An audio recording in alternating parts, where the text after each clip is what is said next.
लेकिन वही राम वनवास जा रहे हैं, वही राम के पत्नी को रावण ले जाता है, वही पत्नी को बचाने के लिए वो सेतु बनाते हैं, बंदरों का सहयोग लेते हैं, रीछ का सहयोग लेते हैं और उसको वापस लाते हैं। क्या ये कहानी आप पहली बार सुनते हो? फिर इतनी बार सुनने मन क्यों करता है? जिससे आपका कल्याण होना है उसको सुनने आपका मन स्वयं तैयार हो जाएगा, इसलिए आप कथाएं सुनते हो।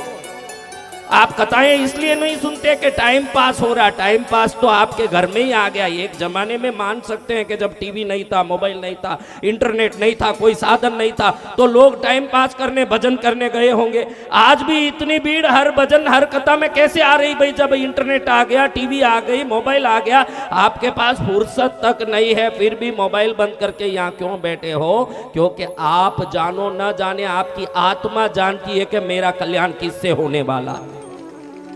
आप नहीं जान सकते, आपकी आत्मा जानती है कि मेरा कल्याण किससे होगा। वो आत्मा स्वयं जिससे कल्याण हो उस जगह पहुंचा देता है हमको। नहीं तो हम एक चीज सुन लिए तो दूसरी बार कोई सुनाने आए तो तुरंत बोल देते हैं कि हमारा जाना हुआ है, मुंह बंद कर। हम सब जानते हैं, बोलते हो कि नहीं? मेरा मुंह तो आज तक किसी ने बंद नहीं करवाया कि हम जानते हैं महाराज राम कैसा है न रावण कैसा, जिंदगी भर ये सुने हुए। फिर आप मत बोलिए। हर कथाकार इस पंडल में निरंतर वही बात बोलते हैं जो आपने सुना है, वही बात आप सुनते हो जो आपने सुना है। फिर इतनी बार ये पसंद कैसे आता है जो बात आपको दूसरी बार सुनने में मन नहीं करता, अच्छा नहीं लगता? और ये बात 1000 बार सुन ली, लाख बार सुन ली, हर कथाकार अपने पंडल में बैठा, देखिए उसी कथा को हर बार कथाकार भी नया रूप दे के बोलते हैं, नई बातों के साथ जोड़ के बोलते हैं। ये क्या साबित करता है? ईश्वर के नाम को आप हर बार नए रूप से ले सकते हो न। ईश्वर का नाम हर बार आपको नया आनंद दे सकता है। संसार की कोई बात नया आनंद नहीं देगा, संसार की कोई बात इतनी नई आनंद नहीं है। आपकी पत्नी परेशान करती है आपको, ये बात कितनी बार बोलो तो क्या नया नया आनंद आएगा? वो तो परेशान पहले से ही कर रही है, उसमें काय का नया आनंद आए हमारा? और कोई पति परेशान कर रहा है पत्नी को, मेरा पति परेशान कर रहा मुझे, इसको घड़ी घड़ी बोलोगे तो नया नया आनंद आएगा? संसार की हर बात में परेशानी है। राम के वनवास जाने में भी हमारा मंगल है, दोनों में फर्क है। राम के वनवास जाने में ना राम को परेशानी है ना हमको परेशानी है। हम सबको कोई उदाहरण देने के लिए आदर्श पुरुष बन के वो वनवास जा रहे हैं, और आपकी पत्नियां तो आपको परेशान करने के लिए परेशान कर रही है। संसार की परेशानी असली परेशानी है। ईश्वर ने जितनी परेशानी उठाई हम सबको ज्ञान देने के लिए उठाया हुआ परेशानी है, इसलिए उस परेशानी में भी हमको सुनने मात्र से मुक्ति मिलती है ना। हमारी परेशानी से मुक्ति मिलना हो तो भी इसी मुक्ति की बातों को सुन के ही मुक्ति मिलेगी, दोनों के लिए एक ही है। समझ रहे? इसलिए कथा आज भी सुनो, कथाएं हम सुनते जाते हैं। कितनी बार सुन लिए भाई? क्या आज पहली बार पंडाल में बैठे हो? जो रुचिवान है वही यहाँ आ सकता है। वेश्या के घर वही जाएगा जो जिस्म की रुचि देख चुका हो, होटल वही जाएगा जो जिह्वा की रुचि देख चुका हो, और पिक्चर वही जाएगा जो आंखों की रुचि देख चुका हो, कथाओं में वही जाएगा जो आत्मा की रुचि देख चुका हो, वरना जाएगा नहीं, उसको काम नहीं है वहां। जो जिसमें रुचि में पड़ा वो उस जगह पर पहुंच ही जाएगा, कहना पड़ेगा। ठेके में कौन जाएगा? कौन जाएगा ठेके में? मैंने देखा कि पंजाब में थोड़ा ये ज्यादा ही चल रहा, हमारे क्षेत्रों में भी है, लेकिन पंजाब में ये आदत बना हुआ है। हाँ, आपको भी ध्यान रखना चाहिए जीवन में हम कैसे जिए। ये विवेक आप में आ गया तो जीना ही ईश्वर का इबादत हो जाएगा, अलग से इबादत करने की जरूरत नहीं है। जीवन ही इबादत होना चाहिए। आपका जीवन ही परमात्मा के उदाहरण का, चरण का शरण होना चाहिए। रात भर बाटल पकड़ लेना, दिन में राम राम करें तो मुंह में राम ने बगल में चूरी हुई कि नहीं? मुझे तो बड़ा आश्चर्य होता है, कहने में शर्म नहीं करूंगा, आप लोगों ने फोगट में मिलने की चीजों के भरोसे एक पीवट मुख्यमंत्री को बुला के अपने देश में बैठाया। आपको शर्म आना चाहिए कि आपको कोई बोल दे कि फोगट में कुछ दूंगा, उस फोगट के चक्कर में आप किसी नालायक को बैठा दोगे राज में। राज होना चाहिए जिसको राम राज्य कहा जाता है। रावण राज्य करेगा तो उसको राम राज्य नहीं कहा जाएगा। आपका नायक अगर व्यवस्थित नहीं हो, वही नालायक हो, तो आप कहां से लायक होंगे। यथा राजा तथा प्रजा, शास्त्र क्या कहता है, जैसा राजा होगा वैसे प्रजा होगी, राजा जैसे होगा। बड़ी शर्म की बात है कि जर्मनी में उस पीवट को उतार दिया गया, उतर नीचे, तू जा नहीं सकता फ्लाइट में। नाक कटती है देश की। आपको क्या फोगट में मिलता है वो बाद में देखो, आपको अपने राजा से क्या आदर्श मिलेगा ये पहले देखो। रामायण सुनने जाते हो पंडालों में, तो राम जैसा अपना लीडर चुनना भी सीखो, तभी आपका कल्याण होगा। ये बहुत जरूरी है कि हमारे नायक गुणों से योग्य हो। किससे योग्य हो? हाँ, गुणवान होगा वहीं जाके देश का आदर्शवान भी हो सकता है। उसमें गुणवान होना जरूरी है। मैं बिजली फोगट दे दूंगा, मैं पानी फोगट दे दूंगा, तू क्यों फोगट देता? भाई हम हिंजड़े थोड़ी हैं, हम मेहनत करेंगे, खुद कमाएंगे, तेरी फोगट की हमारे को क्या जरूरत है। पूरा देश फोगट के पीछे पड़ा हुआ है। हर नेता आता है, बोलता है कि ये फोगट देंगे, वो फोगट देंगे, ये फोगट देंगे। फोगट का प्रलोभन देके आपका वश में करते हैं, और फोगट में आएगा कहां से भाई? अपने घर का माल देगा क्या? आपका ही टैक्स है। वो टैक्स भले शराब से आता हो, वो टैक्स भले किसी चीज से आता हो, कहीं से आता हो, आपका माल आपको देते हैं, उसको फोगट नहीं कहा जाता।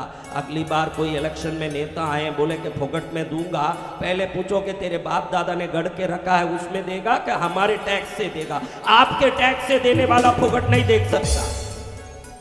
आपके टैक्स से कोई दे रहा है तो फोगट नहीं दे सकता। ऐसे लोगों को चुनो जिनके आने के बाद आपके अंदर गुणों की भी तरक्की हो सकती हो, वो उदाहरण बने, वो कुछ उदाहरण बने आपके जीवन में कि उसका करतूत देख के आपको भी कुछ शुभ करने का मन करता हो। 10 लोग रोज आपके घर के द्वार से झालर बजाते हुए राम राम करते निकलते हैं, और 1 महीना तक तो तुम रोज देखोगे, तो अगले दिन जब वो निकलेंगे 1 महीने बाद, तो आपका मुंह खुद ही राम राम करने लगेगा। ये हमारे साथ जुड़े हुए संयोगों का परिणाम है। आप राम को जानो मत जानो, आप ही कितनी बार पिक्चर जाते हो, पिक्चर में एक गाना सुन के आते हो, 2 दिन तक वो गाना दिमाग में दौड़ता है, होठों पर लगा रहता है कि नहीं? बोलो है कि नहीं? हाँ, आपने वो गाना कैसे पकड़ा? संयोग का प्रभाव है। संयोग जैसा होगा आपके जीवन में, अनुसरण वैसा ही होगा। संयोग जैसा ही अनुसरण है जीवन में। इसलिए ध्यान रखिए कि संयोग श्रेष्ठ हो। क्या श्रेष्ठ हो? हाँ, संयोग श्रेष्ठ होना चाहिए। इसीलिए शास्त्रों में यथा राजा तथा प्रजा, जैसा राजा होगा वैसी प्रजा होगी देश में। पंजाब पानी में डूब रहा है। कौन सी पानी बताओ? कौन सी पानी में डूब रहा महाराज? सिंध की पानी। पंजाबी 5 नदियों से बना, जिसको पंजाब कहते हैं। क्या ये 5 नदियों से डूब रहा है? दारू की नदी से डूब रहा है ये पंजाब। आपको अपनी आगे की संतति को बचाना हो, अपने जीवन को श्रेष्ठ करना हो, मिला हुआ मनुष्य अनमोल जीवन को सर्वोत्तम बनाना हो, तो इसको कोई भी प्रकार से बिगाड़ना नहीं है। देखो, कपड़े पर दाग लग जाए तुरंत क्या करते हो? क्या करते हो महाराज? कपड़े पर दाग लगाते ही मैली चादर मोड़ के कैसे द्वार तिहारे आओ, मैली चादर ओढ़ के कैसे द्वार तिहारे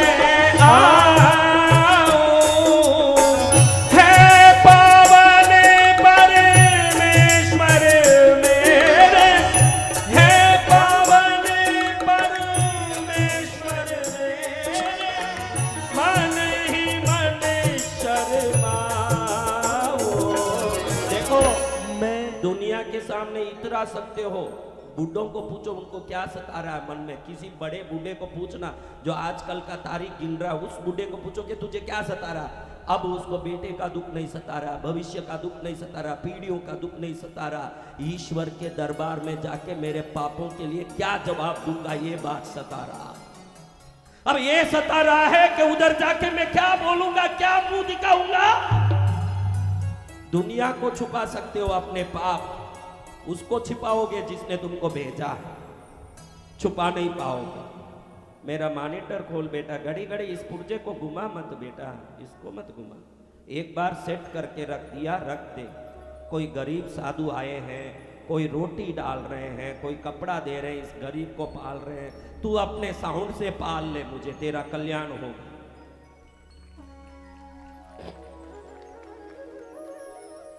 हाँ, ये नाचने वाले हैं ना, इनके पैर गुपचुप नहीं रहते। खुजली वाला है, उसको देखो, खुजली आवे नहीं आए हैं। एक साउंड वाले का हाथ गुपचुप। जब सब सेट हो गया, शांत बैठना, फिर भी यूं यूं, उसको लगे कि नहीं तो मालिक पगार नहीं देगा, थोड़ा घुमाते रहो पुर्जे, वो दे देगा, तू चिंता मत कर, तू शांत बैठ।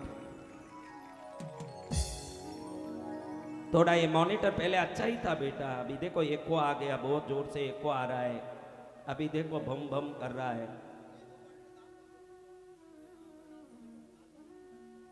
साउंड वाले तुम सब शादीशुदा हो, बीबी घर में आ, तुम्हारा पूरा प्रेम से ध्यान देना हो तो संतों का ध्यान दो पहले, नहीं तो जली हुई रोटी मिलेगी। तो उधर देखो, थॉट योगा में चल नहीं रहा है कि स्क्रीन का प्रॉब्लम है? ये क्या प्रॉब्लम है? अपना थॉट योगा में बराबर चल रहा है? थॉट योगा में बराबर दिख रहा है क्या? क्योंकि वो मेरे दिल से लगे हुए लोग हैं जो मुझे देख रहे हैं। जय जय गुरुदेव। उनको देखने दो बराबर, उनके देखने से उनका कल्याण नहीं, सुनने वालों का कल्याण हो रहा है। सत्य। जय गुरुदेव। तो महाराज मैं ये आपको कह रहा था, थोड़ा साउंड आ बेटा, पहले देख साउंड अच्छा था, तू ही आके सुन, पहले बहुत अच्छा था साउंड। तेरी शादी हो गई बेटा? नहीं हुई तो तुझे कर्कशी औरत ना आ जाए, अच्छे से कर जो भी। हाँ तो महाराज, हाँ देखो अभी आ गए, कुछ तो है गड़बड़, घड़ी घड़ी पुर्जा घूमता। अब शांत बैठे रहो, ये तो बदमाश औरत आएगी फिर, एकदम शांत बैठ जाए।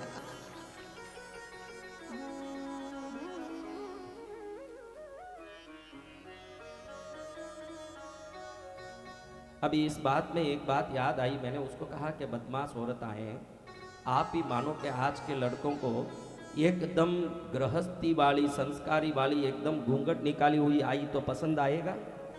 वो बोले कि ये तो बिल्कुल फैशन वाली नहीं है, इनको तो बदमाश ही चाहिए। आशीर्वाद मिल गया गुरुदेव आपका कि बदमाश औरत आवे। इनको तो जीन्स पैंट पहनी हो, टी शर्ट पहनी हो, स्तन सब बाहर दिखता हो टी शर्ट से, ऐसी बदमाश चाहिए। एक अच्छी गृहस्थी औरत, एक संस्कारी लड़की आए, कौन शादी करे भाई? ये तो बिल्कुल गंवार है। क्या बोलेंगे? आप ही बोलिए, क्या बोलेंगे? हाँ, ऐसी भूतनी जैसे आवे, बहुत बढ़िया फैशन वाली लड़की आई, ज्यादा फैशन वाली आएगी, चौथे दिन डाइवर्स का भी नोटिस भेजेगी, ध्यान रख। शांति से आएगी तो शांति से रहेगी। चलो अब हम माँ की महिमा का गुणगान करने के पहले ये बता रहे थे कि क्यों हम कथा सुनते हैं। ये आत्मा जानता है कि कल्याण किससे है, नहीं तो पेपर 10 बार नहीं पढ़ सकते। आपके घर का पेपर आपके घर में ही पढ़ा है, पढ़ नहीं सकते, दूसरी बार फेंक क्यों देते हो? आत्मा कहता है इससे तेरा कोई लाभ नहीं, एक बार देख लिया छोड़ इसे।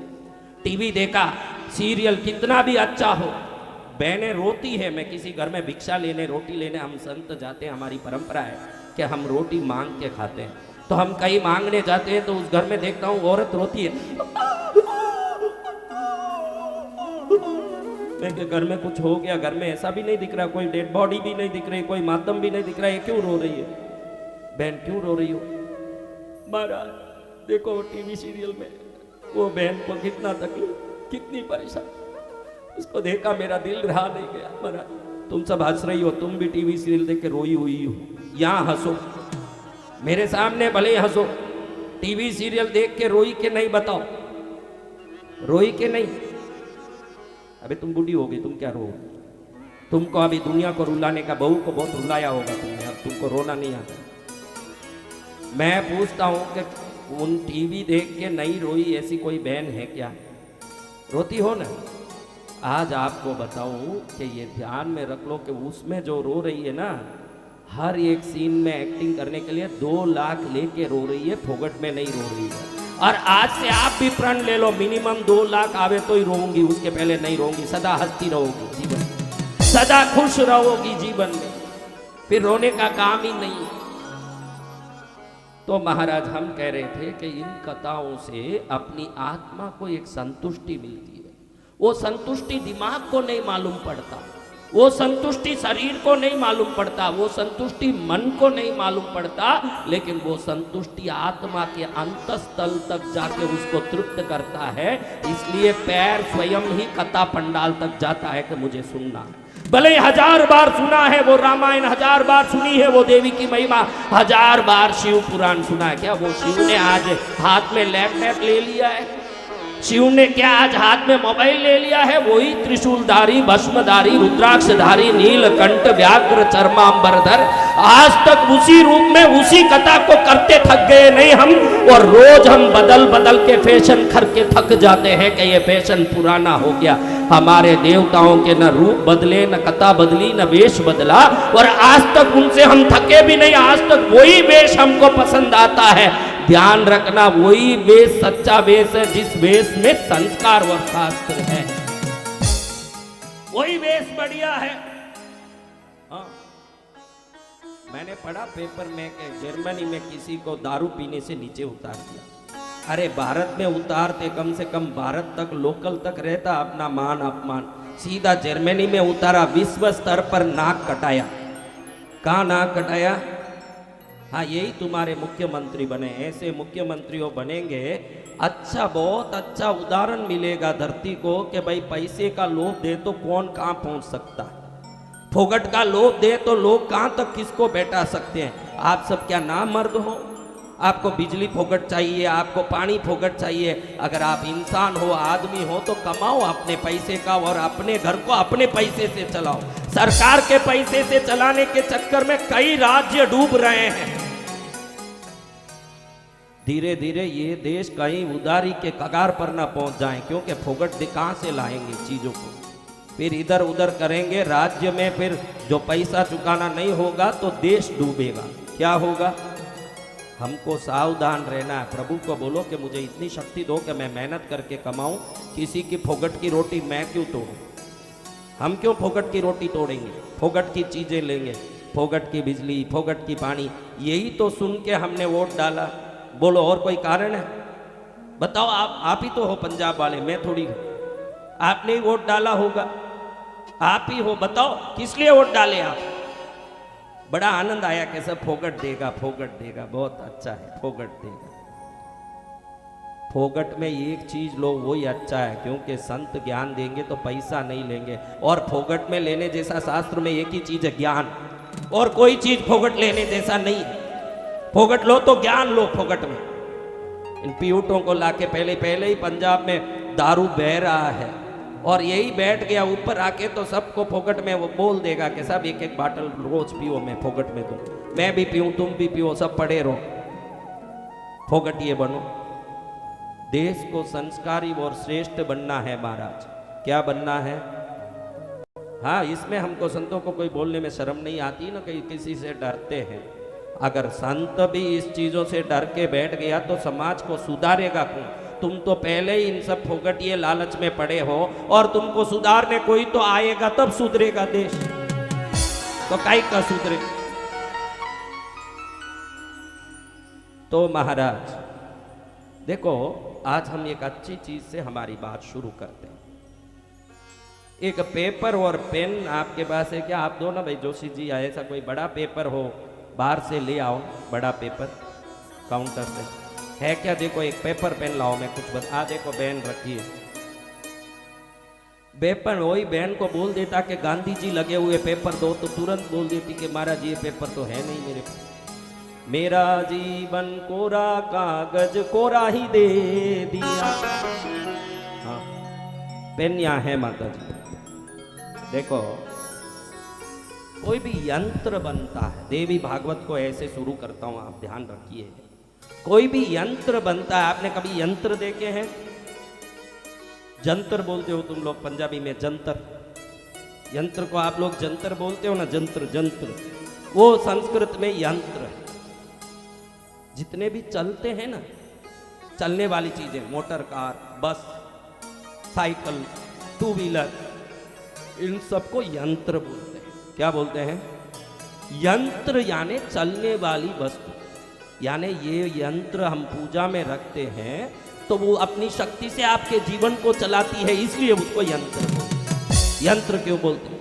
आपका जीवन जिससे चलता है, जैसे आपको कोई बड़ी बीमारी आ गई हो तो ब्राह्मण पंडित कहते हैं कि मृत्युंजय यंत्र की पूजा करो घर में। क्या बोलते हैं? और आपको पैसे की तकलीफ आ गई तो श्री यंत्र की पूजा करने बोलते हैं पंडित जी। क्या बोलते हैं? भाई श्री यंत्र की पूजा करो। अब वो यंत्र तो वहां पड़ा है, फिर उसको यंत्र कैसे बोले महाराज? आपने देखा होगा हम चालक यंत्र बोलते हैं गाड़ियों को, तो ये यंत्र कैसे हुआ? वो यंत्र स्वयं चल के आपको कहीं पहुंचाता है, ये आपको चला के कहीं पहुंचाता है, ये महायंत्र है। क्या है? समझ रहे हो?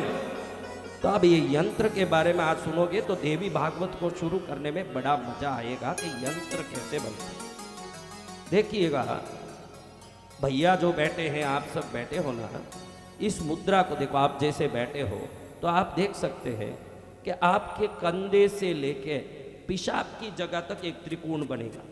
कंधे को ऐसे कर लो, कंधे को, सिर छोड़ दो, सिर को भूल जाओ, कट करो, सिर को कट करो। कोई इंक पेन दो ना भाई, जोशी जी इंक पेन में लिखा करो आगे से। हाँ, इंक पेन से लिखना, स्याही से लिखना। किससे लिखना? क्या होगा महाराज? आज एक अच्छी बात बताता हूं, कौन सुनेगा महाराज? तो अभी संजय जोशी को बताना चाहता हूं। इसका ढक्कन दे दो, ढक्कन दे दो। हाँ बस, बहुत पेने आ गए। वो सोचे इस बहाने गुरुदेव का हाथ लग जाए। ये सब चक्कर है, मैं जानू के इनके। तो क्यों इंक पेन में लिखना महाराज? आपको बताऊं, जल तत्व में शुक्र और चंद्र है। क्या है?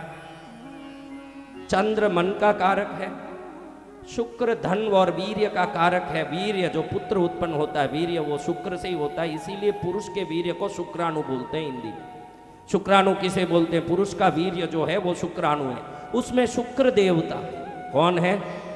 स्पर्म, जिसको इंग्लिश में कहते हैं।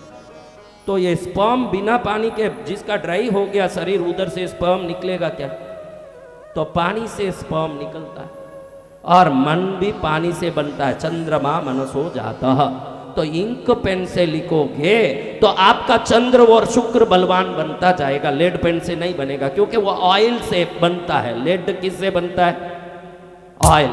और ऑयल वक्रुति का, जितने ग्रह हैं उन ग्रहों को वक्र करना हो तो लेड पेन से लिखो। आपके जन्म ग्रह वक्र होते जाएंगे। वक्र होने वाले ग्रहों में मंगल वक्र हो तो अच्छा है, बाकी कोई भी वक्र हो तो संकट करेगा। और मंगल वक्र हो तो शुभ है।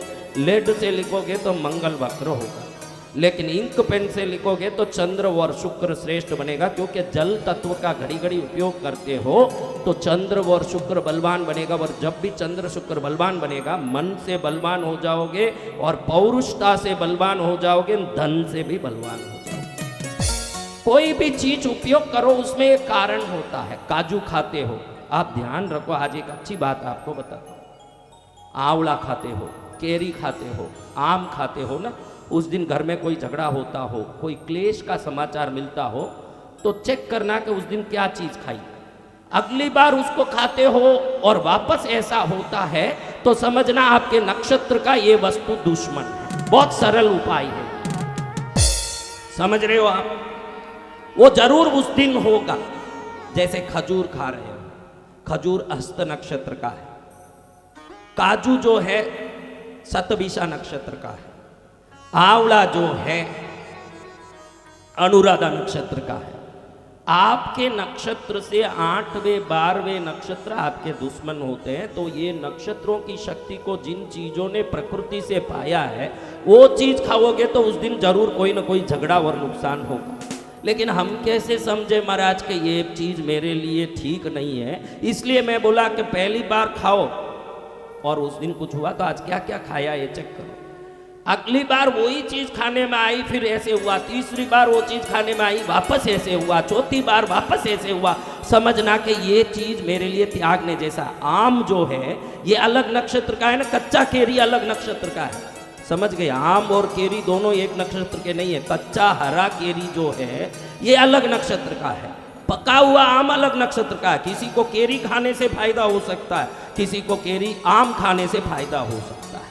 तो आप क्या चीज खाते हो, प्रकृति में ये सभी चीजों में भी आपके जीवन को शुभ अशुभ करने की बहुत बड़ी ताकत है। अगर आपका कोई काम नहीं बन रहा है, भाई मेरा काम नहीं बन रहा, तो आपका जन्म नक्षत्र से पंडित को जाके ज्योतिष को पूछ लो कि 19वां नक्षत्र कौन सा है, आपके नक्षत्र से गिनना। यानी आपका नक्षत्र पहला है रोहिणी, तो फिर रोहिणी, मृगशीर्ष, आर्द्रा ऐसे गिनते जाना। 19वां नक्षत्र गिन के उस नक्षत्र का भोजन पदार्थ क्या है ये पंडित से पूछना। भाई इस नक्षत्र का भोजन पदार्थ क्या है? केरी है, आंवला है, खजूर है, खाजू है, काला जामुन, ऐसे काली द्राक्ष कोई भी चीज होगी। अगर वो चीज को 28 दिन तक बराबर आप, यानी एक नक्षत्र 27 है तो ये करीब 27 दिन तक चलते हैं, 28 दिन तक बराबर वो पदार्थ खा लिए तो आप जिस भी बड़े संकट में हो 29वें दिन वो संकट टल जाएगा। आप देख सकते हैं उसको खाने मात्र से। इसमें कोई जाप करने की भी जरूरत नहीं है, ना कोई पूजा की जरूरत। प्रकृति में कुछ चीजों में आपको अनुकूलता देने की ताकत है। किसमें है?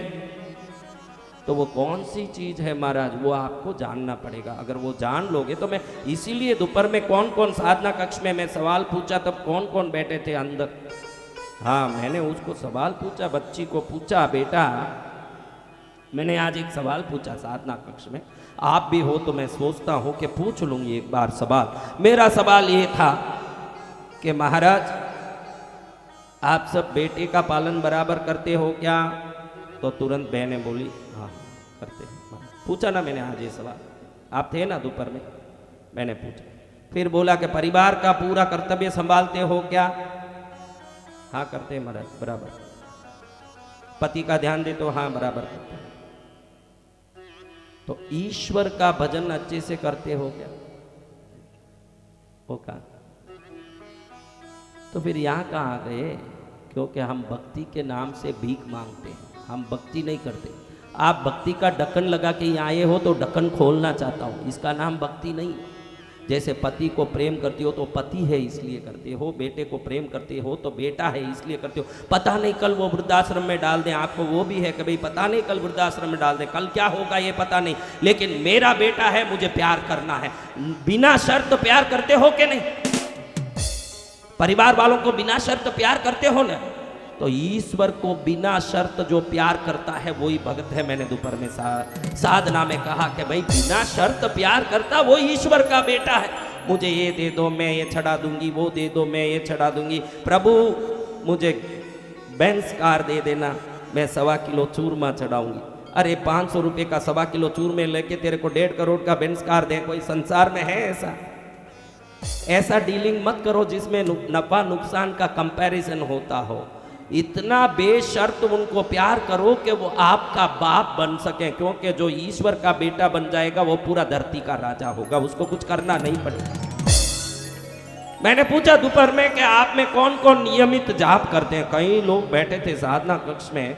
मैंने कहा कि हर हालत में रोज 12 बार तो भी ईश्वर का नाम लेने वाले कौन है? 2 ने शायद हाथ उठाया, 2 जन ने हाथ उठाया कि हम नियमित थोड़ा जाप करते। कितने लोग? कितने? आप में भी मैं बोलूं कि नियमित कौन कौन जाप करते हो भाई रोज हर हालत में? लेकिन अभी देखो मैं जो पूछूं सवाल, संत पूछ रहे हैं इसलिए, गुरु महाराज पूछ रहे हैं इसलिए जरूर हाथ उठाना। नियमित रोज कौन कौन भोजन करते हैं वो सब हाथ उठाओ। अब आपको मैं एक सवाल पूछता हूं, कुत्ता नियमित रोज खाता है क्या?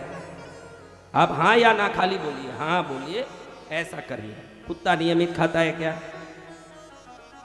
कुत्ता नियमित जाप करता है क्या? गद्दा नियमित खाता है क्या? गद्दा नियमित जाप करता है क्या? घोड़ा नियमित खाता है क्या? घोड़ा नियमित जाप करता है क्या? सुअर नियमित खाता है क्या? सुअर नियमित जाप करता है क्या? तो फिर आप कौन हो? यही सवाल, बहुत सिंपल पूछा। बहुत सिंपल पूछना है कि अगर खाने के लिए ही जन्मे हो तो आप बोलते हो कि कुत्ता नियमित खाता है, गद्दा नियमित खाता है, घोड़ा नियमित खाता है, सुअर नियमित खाता है, मैं भी नियमित खाता हूं महाराज। क्या किया महाराज, फिर तो क्या किया। मनुष्य जन्म अनमोल रे, मिट्टी में मत घोल रे, अब जो मिला है फिर न मिलेगा, कभी नहीं कभी नहीं कभी नहीं। मनुष्य जन्म अनमोल रे, इस मिट्टी में मत घोल रे, अब जो मिला है फिर न मिलेगा, कभी नहीं कभी नहीं कभी नहीं रे। 2 दिन की जिंदगानी है, क्यों करता बेगानी है। 2 दिन की जिंदगानी है, क्यों करता जिंदगानी है। पद्मावती आई है यहाँ पर, सिर झुका के भक्ति कर ले रे। मनुष्य जन्म अनमोल रे, मिट्टी में मत घोल रे, अब जो मिला है फिर न मिलेगा, कभी नहीं कभी नहीं कभी नहीं रे। देखो ये जो भारत में मूर्ति पूजा की परंपरा है ना, इससे विलक्षण इस संसार में कोई परंपरा नहीं। ऐसा संसार में ऐसी कोई ताकतवर शक्तिमय शास्त्र नहीं है जो भारत में मूर्ति पूजा की परंपरा है। मुसलमानों को देखो, सर्वव्याप्त ईश्वर को अल्लाह बोलते हैं, जो सब जगह व्यापी है, अदृश्य है। कैसे हैं? उनके मस्जिद में कोई मूर्ति है क्या? और क्रिश्चियनों को देखो, किसी सूली चढ़े हुए को अपना नायक बना के ईसा बोल के उसकी पूजा। अब हमारा देखो, धन देने के लिए अलग देवी, कौन है वो? बोलो जोर से, नहीं तो नहीं आएगी तुम्हारे घर में। उसका नाम लेने में भी, अभी पति का नाम लेने में भी शर्म नहीं आवे तुमको। मैं एक घर में भिक्षा लेने गया, रोटी लेने, उधर एक औरत मेरे को देख के, अरे गुरुदेव आ गए, गुरुदेव आए, सुरेश आओ जल्दी सुरेश। मैं सोचा बेटे को बुलाती होगी, बाद में देखा पति को बोल रही है, सुरेश आओ सुरेश।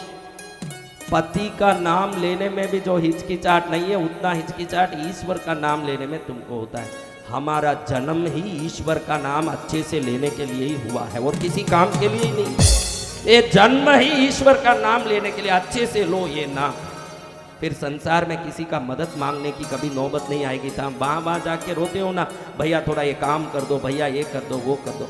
कुछ लोगों का देखो, उनका काम दुनिया दौड़ दौड़ के करती है, ऐसे लोगों को भी आपने देखा ही होगा। कुछ लोग ऐसे हैं जो दौड़ दौड़ के मदद मांगते हैं, कुछ लोग ऐसे हैं जो बिन बोले उनको मदद मिलता है। दोनों में इतना ही फर्क है कि एक ने पहले भी, पिछले जन्म में भी संसार का ही नाम लिया। जिसकी दुनिया दौड़ दौड़ के मदद कर रही है, उसने जरूर पहले जन्म में ईश्वर का अच्छे से नाम ले लिया होगा। इतना ही फर्क। का नाम ले लो तो दुनिया दौड़े आए, फिर प्यासे को क्या कुएं पर जाना, कुआं प्यासे को दौड़ के ढूंढ के आए। तो महाराज मैं ये कह रहा था आपको कि आप देखिए कि हमारे इस मूर्ति पूजा का रहस्य क्या, आज बहुत अच्छे से समझाता हूँ, समझ लो। कभी सुना नहीं होगा इसलिए समझाता हूँ, ये सुनना बहुत जरूरी है। मैंने कल बताया कि सर सीवी रामन का ब्रेन का रिसर्च हुआ तो मालूम पड़ा कि 0.04% ही उसने ब्रेन का यूज किया, जो वर्ल्ड का सबसे बड़ा पुरस्कृत नोबल साइंस पुरस्कृत विज्ञानी। कितना परसेंट यूज किया हमारा? 1% नहीं, आधा से भी कम, 0.04%। 0.4 बोलो तो आधा से कम, 0.04 यानी 1 में 100 में आधा अंश। तो हम सब की क्या गति? फिर दिमाग के तरंगों के बारे में रिसर्च हुआ। क्या हुआ? तो एक बहुत बड़ा आविष्कार हुआ कि आप जिस चीज पर निरंतर याद करते हो, उस चीज के स्वरूप को जब आप दिमाग में लेते हो तो आप उस वस्तु को खींचने लगते हो। ये दिमाग के बारे में एक बहुत बड़ा आविष्कार। इसको वेस्टर्न फिलोसफिस्ट और साइंटिस्टों ने भी मान लिया कि हमारा दिमाग जिस चीज पर जाता है उसको खींचने लगता है। हमारे दिमाग में एक चुंबकीय शक्ति है। तो हमारे ऋषि मुनियों ने देखा कि एक व्यक्ति दरिद्र हो सकता है, उसको धन की आवश्यकता हो सकती है, अगर उसको धन चाहिए तो ये दिमाग उस धन के स्वरूप पर जाना चाहिए ताकि उसको याद करता रहे तो वो धन को खींचे। इसको ज्ञान चाहिए तो वो उस जगह पर दिमाग को लगाना चाहिए जहां से ये ज्ञान को खींच सके। ज्ञान किस में है? पुस्तक में है। ज्ञान किस में है? जपमाला में है। अब सरस्वती का रूप देखो, संगीत का ज्ञान लिया हुआ वीणा, मंत्र ज्ञान लिया हुआ जपमाला, सर्व ज्ञान लिया हुआ पुस्तक लेके बैठी है। जब आप दिमाग उसमें लगाओगे तो आपकी दिमाग की शक्ति उधर से ज्ञान की शक्ति को खींचेगा तो एक मूर्ख भी कालिदास बन जाएगा। ये हमारी मूर्ति पूजा की परंपरा है। कोई आपको बोले कि आपके देश में, आपके संसार में, आपके शास्त्रों में इतनी मूर्ति काहे लिए, पागल हो, एक को पूजो तो मिलेगा नहीं।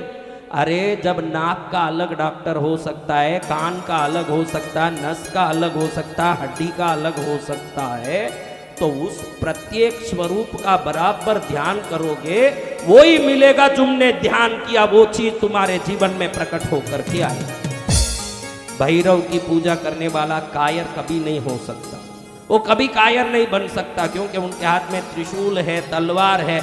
आप हर भैरव की भी जरूरत नहीं, उनके अस्त्रों का ध्यान करते रहो, देखो 4 दिन में आप में कैसी पौरुषता जगती है, क्योंकि उसमें वो शक्ति है। समझ गए? शंकर की पूजा करने वाला मुक्ति पाएगा, क्यों बोला है? अवगढ़ रूप को देखोगे तो संसार की आसक्ति खत्म हो जाएगी। आपके अवचेतन मन ये समझेगी कि सब कुछ नश्वर है। जो शंकर ही मशान में बैठ के भस्म रमाया बैठा है, अगर वो कुछ भी नहीं लिए वो भी इतना मस्त हो सकता है, तो बिना चीज मैं भी मस्त हो सकता हूँ। ये ज्ञान आपके अंदर प्रकट हो जाएगा। लक्ष्मी को देखो, हाथ में धन का घड़ा लेके बैठी है कि नहीं आपकी लक्ष्मी? तो आप वो लक्ष्मी का ध्यान नहीं कर रहे, वो धन के घड़े को लेके बैठी हुई समृद्धि के स्वरूप को ध्यान करते हो। तो जब आप उस लक्ष्मी का ध्यान करते रहोगे, धीरे धीरे समृद्धि को खींचने लगोगे। भारत में मूर्ति पूजा की परंपरा अवचेतन मन को आवश्यक स्वरूप से जोड़ करके इच्छित वस्तु को प्राप्त करने की दिव्य कला है, जो कोई विश्व के कोई देशों में नहीं है। ये मात्र भारत में ही है ये कला। आपको क्या चाहिए? जो उग्रता पाना चाहता है, काली की पूजा करता है। उसी देवी का दूसरा पार्वती स्वरूप है, जो शांत बैठी है। जो शांति चाहता है वो पार्वती की पूजा करता है। एक ही देवी 1000 रूप में क्यों है? आपको जो चाहिए वो उस रूप में नहीं हो और उसकी आप पूजा करोगे। इसीलिए मुसलमान मार काट करते रहते हैं, क्योंकि उन्होंने बकरी काटने को शास्त्र में एक शास्त्र सम्मत बात मानी। एक दिन मच्छर मारने लगोगे ना, तो फिर आप जू मारने लगोगे, कीड़ी मारने लगोगे, फिर चूहा मारोगे, फिर बिल्ली मारोगे, फिर बकरी मारोगे, फिर ऊंट मारोगे, फिर घोड़ा मारोगे, फिर हाथी मारोगे, फिर मनुष्य को ही मारने लगोगे। मारना शुरू कर दिया, फिर किसको मारना ये कोई लिमिट नहीं रहेगा, किसी को मारते जाओगे। इसलिए भारतीय धर्मशास्त्र अहिंसा को ही धर्म मानता है। किसको धर्म मानता है? हाँ, आप किसी को मार के अल्लाह को खुश नहीं कर सकते। हाँ, किसी को मार के खुश कर दोगे, ये तो मूर्खता है। भगवान तो अपनी प्रजाति को सुरक्षित देख के खुश होंगे कि मरे देख के खुश होंगे? मरे। हम भी ऐसे ही पंजाब आए ना, कीकरबाड़ा रूपा में, कि रास्ते में ऐसे ही आ रहे थे तो एक बकरी हंस रही थी। कौन हंस रही है? हमने तो कभी बकरी हंसते नहीं देखा महाराज। अरे तुमको क्या मालूम पड़ेगा बकरी हंस रही है कि रो रही? वो तो संत हैं, वो तो प्राणियों की भाषा भी समझ लेते हैं, इसलिए उनको मालूम है कि बकरी हंस रही है। वो प्राणियों से भी बात करेंगे। तो हमने पूछा, क्यों हंसे बेटा, क्यों हंस रही है? तो बकरी मेरे से बात करने लगी कि देखो ये कसाई मुझे ले जा रहा है, ये कसाई मुझे ले जा रहा है और खुश हो रहा है। क्या हो रहा है? मैंने पूछा इसमें क्या है? तो इसका काम है ये मार रहा है। तो बकरी ने बोला,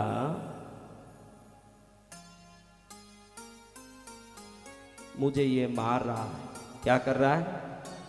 मुझे ये मार रहा है। समझो, मुझे मारने से जो इसकी दुर्गति होगी उसको सोच के मैं हंस रहा हूं। बकरी बोलती, बकरी भी कसाई के दुर्गति से हंस रही है, और आपको वो काटते समय रो रही लग रही है। वो रोती नहीं है, हंसती है कि जो मुझे मारता है उसकी भी गति दुर्गति है। समझ रहे हो ना? तो महाराज, आपको जीवन में कुछ ना आए तो चले, मैं आज एक अच्छी बात बताता हूँ कि आपको पूजा नहीं आता है, सबको न जानामि पूजा न जानामि मंत्रम न जानामि भक्ति न जानामि भजनम। जरूरी नहीं कि सबको भजन पूजा आती हो। किसी प्राणी को देख के आप में दया आ गई कि ये भी मेरे जैसा एक जीव है, इसको भी जीने का अधिकार है, अगर इतना आ गया तो आपकी पूजा भगवान के चरण में सार्थक हो गई। अब भगवान स्वीकार कर लिए आपकी पूजा। दया से बड़ी कोई पूजा नहीं, शास्त्र कहता है। किससे बड़ी पूजा? कौन कौन दयावान है महाराज? अगर मांस मदिरा खाने का आदत है, पीने का आदत है, तो थोड़ा इसको छोड़िए, मन जो कहता है वो मत करिए।